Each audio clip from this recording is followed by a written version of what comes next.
So today we're going to do the handover video on this Rapido C56. We're going to start on the outside and then we're going to move on to the inside. I'd firstly like to start the video by saying that the van hasn't yet had a valet, but I wanted to get this video out to you before your handover. So if you can look past anything like that, that would be much appreciated. So firstly, coming over to the passenger side, you'll notice that you've got your fill-up point, which is just concealed by this cap. In here you've got your AdBlue, which is located here, and your diesel, which is up at the top. When your AdBlue is running low, you'll get a little warning sign which will come on the dash to indicate when that needs topping up. Opening up the passenger door, you'll notice that you've got all your tyre pressures on the door sill here, and on the passenger side you will find your bonnet release catch. Pull that to release the bonnet. Before going underneath the bonnet, I'd like to point out this vehicle has got Remus cab blinds fitted. To operate these, all you'll need to do is simply pinch the little black tab and let them pull out and slide out. Now when you're pulling these, lead these from the bottom like so. Don't lead them from the top because they'll get caught. Lead them from the bottom and let them connect up via the magnetic strip. You've got the same again on the big window at the front. Again, simply pinch and slide that blind out. They will connect up and meet in the middle, again connecting at the magnetic strip, and they will do a really good job at blocking the entire cab out. Taking these back in, simply pull away and, as I say, lead from the bottom, as you can see as I'm doing now, and offer that back up into position until it clicks in, ready for when you're travelling. Underneath the bonnet, hopefully you don't need to know too much underneath here, but the main thing that you need to know is obviously if you're going to jump start the motorhome.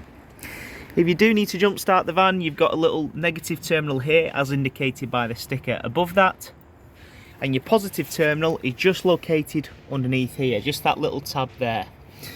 Now just above that there's a little flap that just flicks up that's got a little plus sign on there, so just flip that up and your positive can go onto there and negative onto here, and that's just for when you jump starting the vehicle.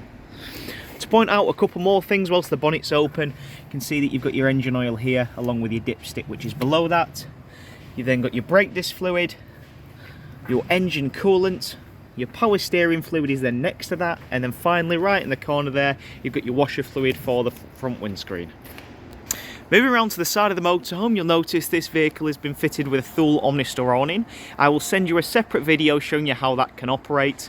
As you can appreciate, it's a little bit hard with the one hand. So I will send that across as part of my email, and that will show you how this can operate. Two main things to know with the awning, however, is if it is a really windy day, don't use the awning. As you can imagine, if you get a sudden gust of wind underneath there, it could potentially rip and tear it away from the awning, from the motorhome rather, damaging your van and also others on the campsite. So just bear that in mind. And the second thing to know is, although the awning can be used during the rain, I would personally put it in, because at some point on a dry day you will need to pull that awning out to dry it out, so just bear that in mind. You don't really want to be storing that whilst it's wet, because eventually it will just lead to mould and obviously decay the awning. Next up, you've then got your entrance door into the habitation area along with your step, which we'll move on to shortly. And then moving to the back end, you can see just here you've got a discharge pipe here. So this is one of your first drain down points in the motorhome, and this is your wastewater drain down point. So this will drain down everything that ends up going down the plug, will end up in this tank, and then when you're on your campsite there'll be a big grid that you can drive over along with the other drain down points that you need to drain down, which I'll show you obviously shortly. And all you need to do with this one is turn this, and that will then allow you to drain down the wastewater. Now there's nothing in it at the moment, hence why nothing's draining out, but once that's full, as I say, just turn that valve and let that drain out. Now if it's a really cold day, you know, you're using the vehicle in below freezing conditions, what I'd personally recommend is leaving a bucket underneath that and leaving that open, because all the wastewater can then go straight into the tank and then out of the motorhome. That will ensure that you don't run the risk of anything freezing. That's personally what I advise. The other tanks when you're using the motorhome are obviously okay because they're on board, but this is the only tank that could potentially freeze, so just bear that in mind. As well as this drain down point, like I mentioned, you've got two others. You've got one for your boiler and one for your fresh water tank, which are located on the inside of the vehicle. When you're travelling home, what I'd recommend is drain down all your water on site, so there'll be a big grid that you can drive over. Once you drain down the majority of the water, leave all of your tanks open, because as you're travelling home, that vibration of the road will just ensure that that water can make its way out of the tank. Now next up, coming up, you've then got a little locker in here. This is where your cassette toilet is located. As you can see, the cassette toilet is just here. To remove this, all you need to do is pull up on this green tab and slide that cassette towards you. Now before sliding the cassette out, you need to always ensure that the blade on the toilet is closed, and I'll show you obviously how that can be done when we move on to the inside of the vehicle. But that's really important, because if it's closed, it will allow you to, obviously, as I've done there, slide it out easily. If it's open, it will mean that it's basically connected to the cassette, so if you go to remove this, it could potentially get jammed, and it has been known for customers to then pull that and of course get it jammed and ultimately break the entire cassette, which aren't cheap. So I'd personally recommend always ensuring that the blade on the toilet is closed before removing and emptying the cassette. And like I say, I will show you how that can be done. Now once, providing it is obviously closed and you've slid it out, all you need to do, slide the cassette out like so. I'll just stick that on the ground for the time being. And to empty this, all you need to do is turn the funnel out like so, remove the white cap on the end, and then go to the back of the cassette. You've got a green button here, and that will release an internal vacuum in the cassette, and that will allow you to empty all the contents out of the cassette nice and easily. Once you've done that, put a bit of water in here to swill it out, and then if you're using blue fluid, which is the toilet chemical which will break down the waste, that can go on in the top of the cap here. There's a little measurement on there which will indicate how much fluid is required. Stick that straight into the cap and then put the cap on. Once you've done that and the cap's back in position, slide the funnel back into position, and that cassette can go back into its locker. Now you'll also notice that you have got this green valve here, which I've not spoken about. This actually twists, as you can see, and this is what makes contact with the blade and allows you to open and close the blade. Leave this as it is. The easiest way to think about it is if you got it out like this, it needs to go back in like that. If that is off slightly, the cassette won't go in correctly. So always ensure that is in that position when you are popping the cassette back in, because again, you don't want to break it. So once everything's all the waste has been disposed of, pick up the cassette, offer it back up like so, and slide that all the way in until this green clip just snaps into position there. That is nice and solid now, and it's not going anywhere for when you're travelling. Moving to the rear of the motorhome, this vehicle has been fitted with a Thule bike rack. I can show you on the day how that operates. It's dead easy. And then up at the top, you've got your reversing camera as well, which is neatly hidden in the top panel there. Moving around to the other side of the motorhome, in this locker here, as indicated by this sticker, is where your LPG gas tanks are located, and it'll also give you a little bit of access into the garage. You can see it's quite crammed down there at the moment. I've got all the vehicles, carpets and everything stored in here at the moment, but like I mentioned, I really wanted to show you in here for the gas locker. And just like that, with the gas locker door open, you can see it can hold one gas bottle. Up at the top there, that's where your regulator is fitted, and you'll notice right at the top you've got a little threaded insert on that gold piece here, which is where your pigtail can connect from that to your gas bottle. When you're travelling, please ensure that your gas is turned off to ensure, obviously, if you're involved in a collision, nothing's going to go up in flames. And then when you're stationary on site, you can turn your gas bottle on, and that will allow the gas to flow through the vehicle.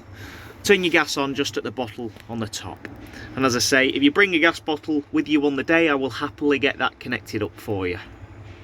This motorhome is also fitted with an external shower that can be used for obviously external use, which is just here, as you can see. You've got a little fit in here, and somewhere, you might have seen it previously, there's a little shower head which just clips into there through the bayonet fitting, and then using this tap you can turn it on. Obviously make sure that your pump is turned on for the water to flow through, and you can use your external shower. It's brilliant for when you're hosing off your dogs, or say you've got, you know, muddy shoes or muddy bikes, whatever, you can hose them off and get sorted. That's just done through here. As I mentioned, I'll show you how you can turn your pump on the inside, but you need to make sure your pump is on for obviously that to turn on and pull the water through.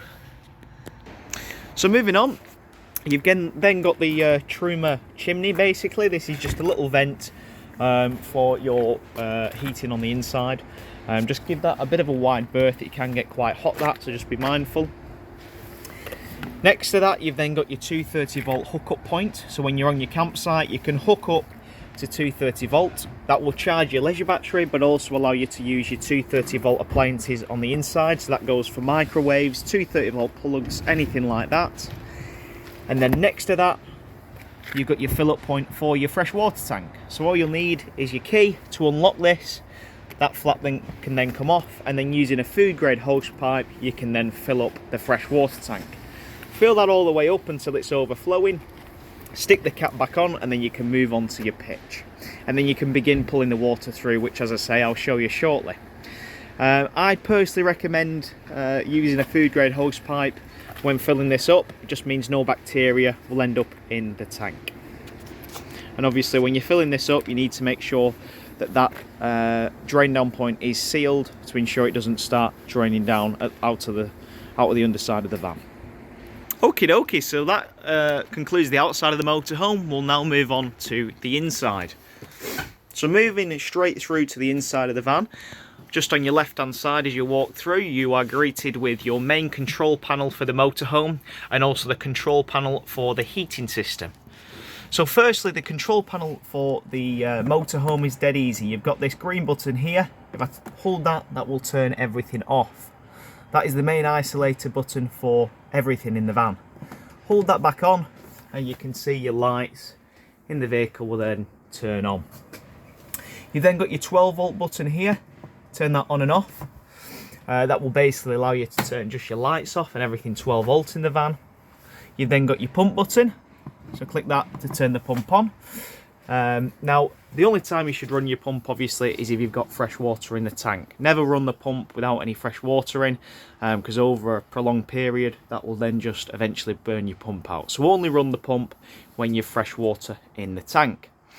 Once you've done that, and you've, say, for example, got everything filled up with fresh water, and you turn your pump on, go to all of your taps, including your shower tap, and then turn your taps on and turn them to hot. That will then pull fresh water from your fresh water tank, and providing your boiler is sealed, which I'll show you how to do shortly, that will pull water through to your boiler. It will then eventually make its way out to the tap. It will spurt and splutter, and then when it's running steadily, you've primed your system for your hot water. Once you've done that, flick it over to cold. It will spurt and splutter again, and when it's running steadily, you've primed your system. It's just as simple as that, nice and easy. Do that for each of your taps. Now, once everything's primed, everything's running steadily on both the hot and cold, you can leave your pump on, because on each of your taps you've got something called a micro switch, which will activate and deactivate the pump whenever you need it. The only time, of course, you need to turn your pump off is when you've run out of water. Coming back up, you've then got another little light switch here. That is for the door light on the outside of the van. And then underneath here are basically all your indicator switches. So you can see here you've got your habitation leisure battery voltage. You can see we're not far off 100% here. Next up, you've then got your vehicle battery voltage or health. You can see again we're not a million miles off 100%. Finally, you've then got your freshwater level. Now, as I mentioned, we've no fresh water in the tank at the moment, hence why it's reading red and only 2 bars. So there's not much in there at all. Once you've got that filled up, that will read 100%. Now, for your wastewater has got a little reading here as well for when that's empty. As I say, it's pretty much empty now, hence why nothing's lighting up. Next up, you've then got a little button here, so you can actually alter the brightness of the screen should you want to.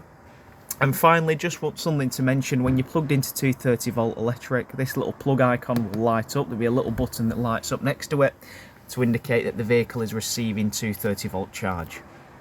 So moving on, just above the main control panel, you've got your Truma heating system. So hold this on to turn everything on. So I've just come back to the main control home panel.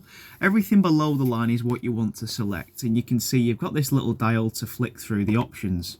So firstly, if I click the dial, you can see that you've got your vehicle's temperature. So you can change this all the way up to 30 degrees should you want to. Just click that button in to select. Next up, you've then got your water heating. So you can run this off Eco, Hot or Boost. Now Eco is approximately 40 degrees, Hot is approximately 60 degrees, and Boost will concentrate on, rather than heating the van itself, it will concentrate on heating the water.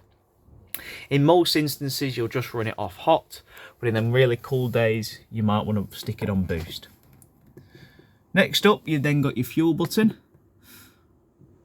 So you've got the option of running this off the diesel tank, a mixture of 1 kilowatt electric and diesel, a mixture of 2 kilowatt electric and diesel, or purely 1 kilowatt electric, or purely 2 kilowatt electric. So depending on your scenario and your situation, will govern which particular fuel you select. Now, if you're on your campsite, you're going to really use your EL2, and that will get the vehicle up to temperature really quickly, nice and warm. Now, in certain campsites, if you're limited to a certain amount of power, so you can't, typically abroad, but you're not allowed, it won't provide you much power to obviously heat the vehicle, you may be forced to stick this on EL1. If that's the case, I'd personally just stick it on the fuel, which is your diesel, or a mixture of fuel and diesel, as that will get it up to temperature a little bit quicker. A vehicle of this size is naturally going to struggle on EL1, so just bear that in mind. And then obviously them instances that you're wild camping, you'll just simply run it purely off diesel. Now coming back to the control panel, next you've then got the fan button. Now because I've not got anything selected at the moment, it's just giving me the option of vent, which will vent and recirculate through the motorhome. So it's quite useful. Say for example it's a warm day, you just want a bit of circulation, you can just click vent and that will recirculate through the van. But once I've selected one of these options, as I've just taught you through, it will allow you to either select Eco or High. Eco will obviously turn the fan on, and High will be a more intensified version of that fan. Next up, you've then got a little timer down here, so you can actually set a time of when you want the heating to kick in, which is quite useful. You can then change the time that's displayed on the panel, and then finally you've got the settings panel in here. Now the main thing that you need to know in here is the reset button, which is all the way at the bottom. Click that to reset it. Now the time that you'll need to reset it is if you ever get an error code on that panel. You'll tend to get an error code because you've selected the wrong fuel. So say for example, take now for example I select the vehicle to run off EL2. Obviously I'm not plugged into electric at the moment, so if I turn my heating on for the vehicle and the water heating and select EL2, all that will do is it will fault. It'll get an error code because in essence the boiler is trying to fuel the vehicle with something that it's not got. So in that instance you'll get an error code. You need to go to your settings panel, click reset. Now after 20 seconds it will flicker and initialize the screen. It'll come back on and it'll look like it's perfect and it's solved. However, that is not the case. You do need to wait a full 20 minutes for that to completely obviously reset itself. But providing you've done that, you're good to go. But if you can, just get in the habit of obviously selecting the right fuel. Other instances where you can get an error code is, for example, say you've not pulled water through your boiler and you've not primed your boiler, but you've then turned the water heating on. Because the boiler is trying to protect itself, it'll shut itself down. You'll get an error code saying that basically the boiler is overheating because you've not pulled any water through to the boiler. And again, you'll need to reset the panel. So it's little bits like that. It'll take a bit of getting used to, but once you've got your head around it, it's dead easy, dead simple. Now, once you've finished using this, all you need to do is hold this button in, and eventually that will say off or app. As you can see, there we are. So that's now turned the control panel off, and you're good to go. Always turn the control panel off once you're finished on site. So say for example if I'm hooked up to electric, before I remove the electric, turn that off. Because if you remove the electric and this is running off the electric, all that will happen is you'll get an error code next time you use it, because again you've taken that fuel away. So just get into the habit of obviously turning that off before removing the fuel. And then one final thing to mention on the heater before I move on is when you're on your campsite, you're filled up with your water and you've primed all your system up for your hot and cold. In my opinion, you should firstly turn the water heating on, because that will then allow the boiler to heat the water up. Because after about 20 to 30 minutes, well, 30 minutes in most instances, it's usually going to take 30 minutes, that water will be nice and warm. So if that's the first thing that you do when you're on campsite, by the time you've got everything sorted in your van, your water will be nice and warm to use. So that's what I'd personally do, because it's not instant hot water, it is naturally going to take a little bit of time to heat it up, so just bear that in mind. So then moving round and into your lounge area, you've got two forward facing seats here, and you can see these are equipped with seat belts. I've just tucked them behind here for the time being, and you've also got a really good bit of storage just above here as well. These can all be operated just by pressing them in and pressing them down, and that will lock them into position. Now you've also got your two captain chairs at the front. They will of course swivel, creating a nice lounge area.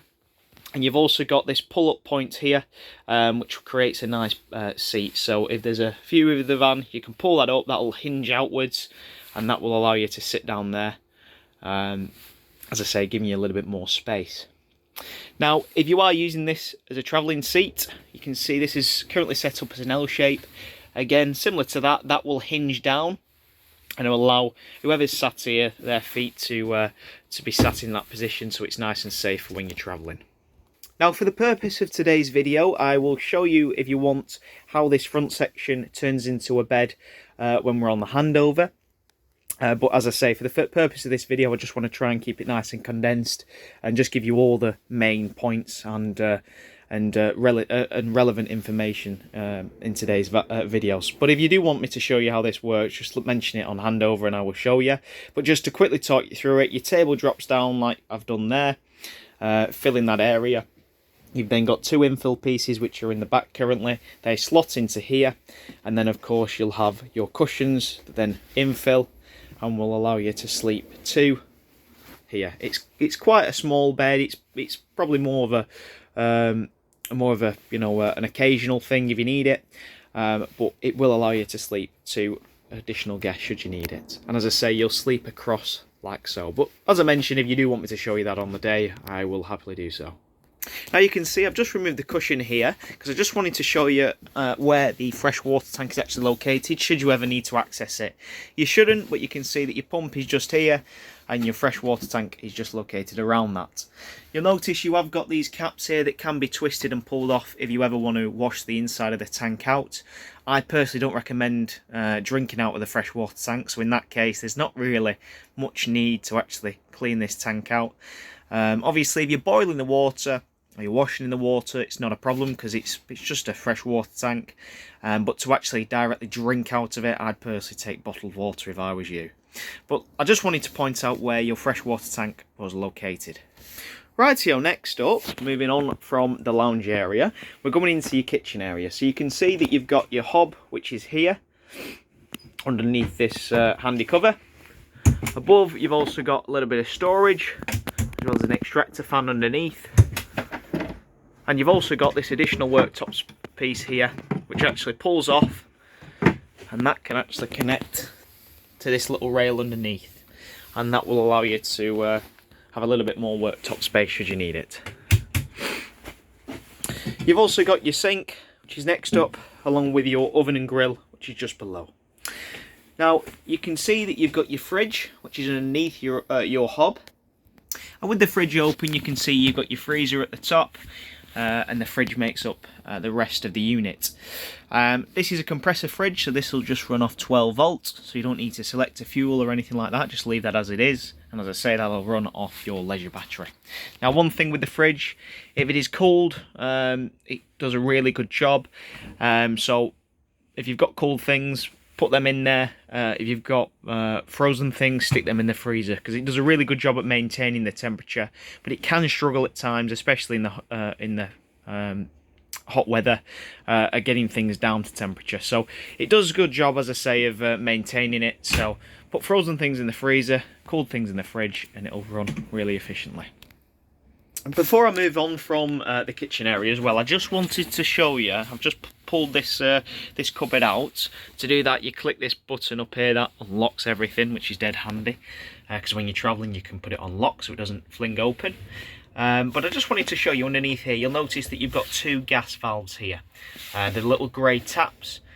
These are isolator valves, and they will allow you to isolate certain areas of the van. Now just leave these as they are. If you turn these, it will cut off gas from getting to a certain location. They're really only there for, as you can imagine, the technicians when working on the vehicle, so there's no real need for you to use them. But I just wanted to point out what they are. Also, on all your windows around the vehicle, you've got blackout blinds, and you've also got fly screens as well that pull down, and all of your windows can of course be open just by pressing the little dial in and turning these levers, and that will then slide out like so, as you can see. Now when you're travelling, you need to ensure that these are completely sealed. You can put these on venting, which is a nice idea, so you can get a bit of air circulation in, but please ensure when you're travelling these are tight and completely sealed, because you don't want any wind getting underneath there. It'll obviously just pull the window away and potentially crack it. The same goes for the skylight. This particular skylight can be opened with this handle here. Just wind that open. But like I mentioned, make sure that that is sealed, as well as your side windows for when you're travelling. So next up, we're moving on to your bathroom area. So you can see that you've got your sink here. We've spoken about priming your system for your sink and your shower, so there's nothing really to go through here. The main thing that I really want to show you is obviously how to operate the toilet area. So, like I mentioned, you've got a blade on the toilet which allows you to open and close the cassette, so the waste can obviously drop into that. The blade that I keep referring to is this piece of plastic here. Pull that across or towards you, and that will open the blade so all the waste can drop in, and then slide it away to close it. So when the cassette is in use, you need to of course open the blade. That will allow all the contents to drop out and sit into the cassette. Once you've done that, click that blue button, which is just here. That will activate the flush. Just bear in mind you do need your pump on that on for that to operate. Once that's been flushed, you can then pull your blade back and seal that unit. Now you close the blade for two reasons. The main reason being is it of course stops any odours from escaping, but also, which is really important, it will get you into the habit of having that closed, so every time you come to move the cassette it's not getting jammed or anything like that. Now when the cassette is full on here, which is quite handy, you'll get a little red light to indicate that that does need emptying. Okie dokie, so moving on to the other side, we've then got your French bed. It's a really nice double-sized bed. You can see that you have, if you wanted to, you've got this little corner section which just zips onto here to make this into a big double bed should you want to. To support that underneath, you can see you've got this slides out. There's a leg attached to this. Slide this out towards you, and that will then just provide a support for this corner of the bed, allowing you to use this to make it into a larger double bed should you need. You'll also notice your awning winder is located here as well, for the side awning canopy. Now before we move on to the underside of the bed and what the contents are in there, I just wanted to point out you've of course got storage above the bed, and also you've got this unit in here which is a nice bit of hanging space. In here as well you can see that you've got your aerial. To operate the aerial you need to unscrew this like so, and then push the aerial up and tighten that into position. That will then better your signal. You can turn this and twist this to point in direction of where the signal is the best, and you can see that you've got a little winder here on the bottom. You can wind that and that will tilt the head of the aerial should you need to. Now the box that controls the aerial is this Vision Plus box here. There's a little switch on the top of it here which will allow you to turn it on and off, but you should just leave that on in my opinion. There's no real need for you to turn that off. It doesn't take much power whatsoever.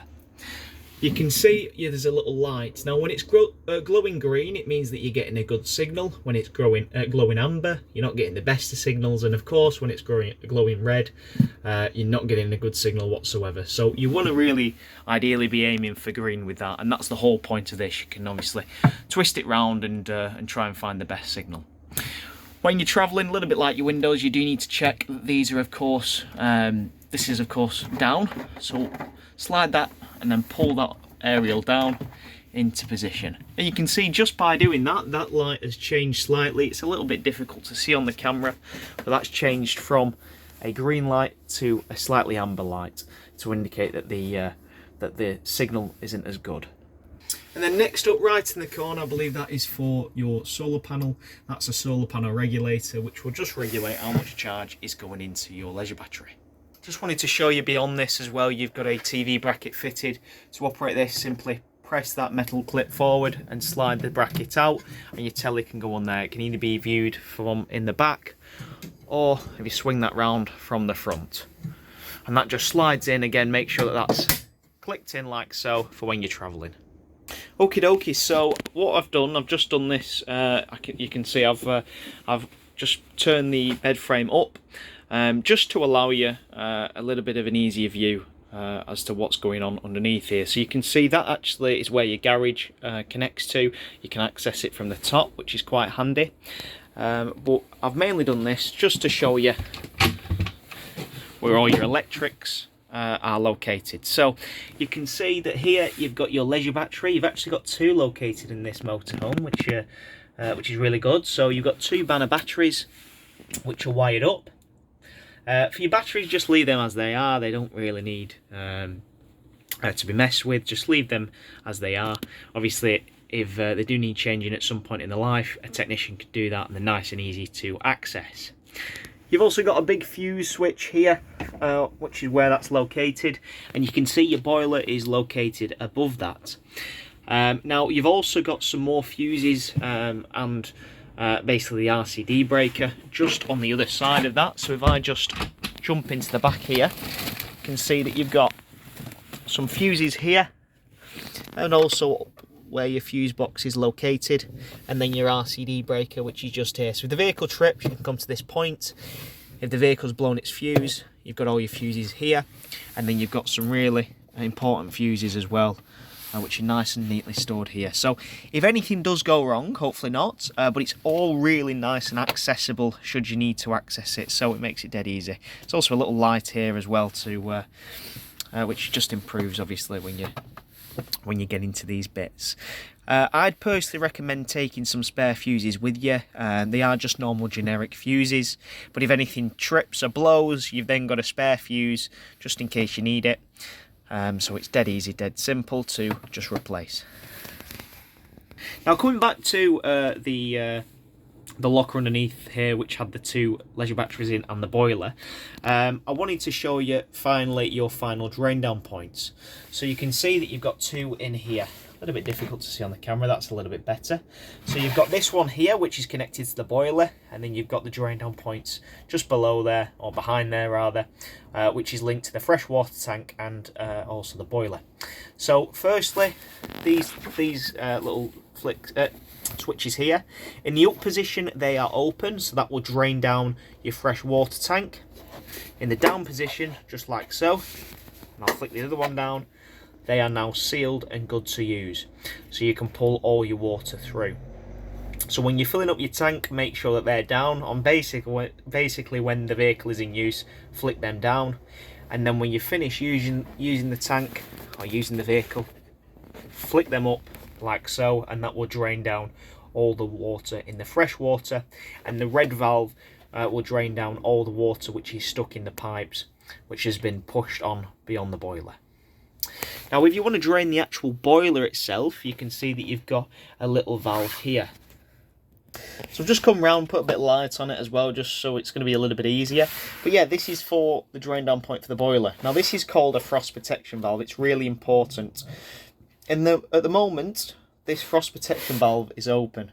So if I was to pull any water through the vehicle, all that will happen is it will drain straight out of the boiler.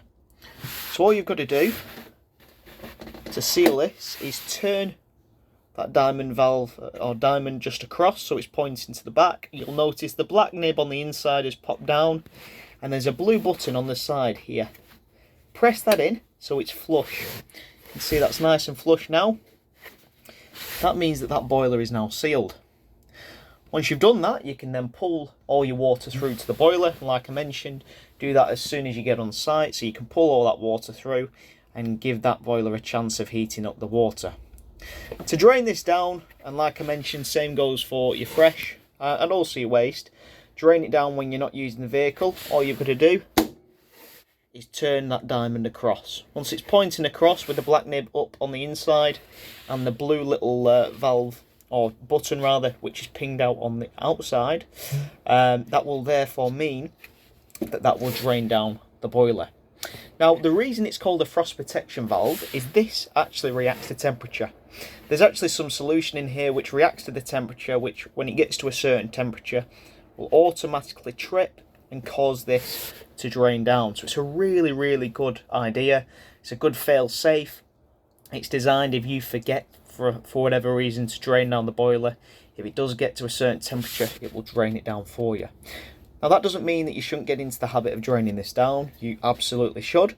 But it does mean, obviously, if you do forget on the off chance, it should drain it down for you. And like I mentioned, it just flicks across, and then that blue button pings out, and that will allow you to drain everything down. Now, sometimes what might happen, especially if you're using the vehicle in cool climates, or you've not used the vehicle in a while, you'll come to use the vehicle and you'll go to turn this, and you go to seal the boiler. So you'll turn the diamond across and you'll press this blue button in, and when you press it in, it'll keep pinging out. It won't allow you to press that flush.